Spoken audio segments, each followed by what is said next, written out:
mindfulness sounds very simple. Do one thing at a time and pay full attention to what you're doing. This is called being fully present.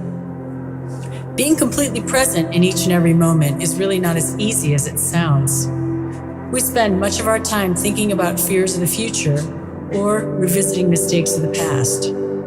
We may wish to consider our actual ability to change the past and question if worry will improve the future. From time to time during the day, take a long, slow, and deep breath, consciously breathing in and out. Focus your full attention on breathing. Hint, you may want to use a sound, a phone, or an alarm to remind you of this practice. Take 2 to 3 slow and calm breaths and observe the thoughts, feelings, and sensations within and around you. Once you identify the thoughts, worries, regrets, or emotions that are disturbing your peace, continue breathing and try to observe non-judgmentally. Try not to react, as we may often do to these events. Try labeling these events, such as worrying, or planning, or thinking. In not reacting, but simply being, we can return our attention to the present moment. When our mind wanders from what we are doing, bring it back again and again, patiently and kindly. Repeat this process several billion times. Begin again. Observe your distractions and continue to label them, looking for any patterns of thought, beliefs, and emotions.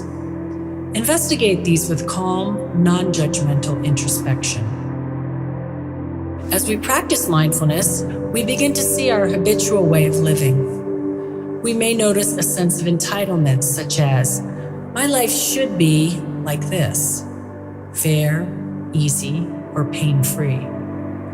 Notice our expectations and notice how we react when they are not met, for example, with anger.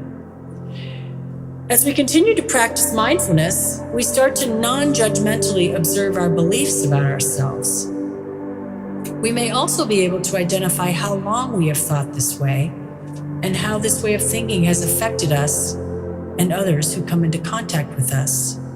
Common beliefs we harbor may include, I am unlovable, and I am flawed. Our attachments may keep us locked into our beliefs, habits, and expectations. These attachments can include addictions such as drugs, alcohol, food, and sex. Other attachments can be much more subtle and difficult to uncover, but they can also entrap us, for example, likes and dislikes. Here are some tips for practice. When you eat or drink something, bring your complete awareness to that activity alone. Eat or drink slowly, attending to each and every sense involved. When walking, take a moment and pay attention to the ground under your feet, the sky, the wind, and the sounds. When conversing with another, can you do so without agreeing or disagreeing, without planning your response? Practice self-observation in a non-judgmental way throughout the day. Mindfulness has been described as unlearning. It is said to operate on a geologic timescale. Anyone expecting a rapid change is soon disappointed. Mindfulness is said to be, by those who chose to practice it, a reconnection to life's everyday miracles. Live each present moment completely, and the future will take care of itself. Fully enjoy the wonder and beauty of each instant. Paramahansa Yogananda.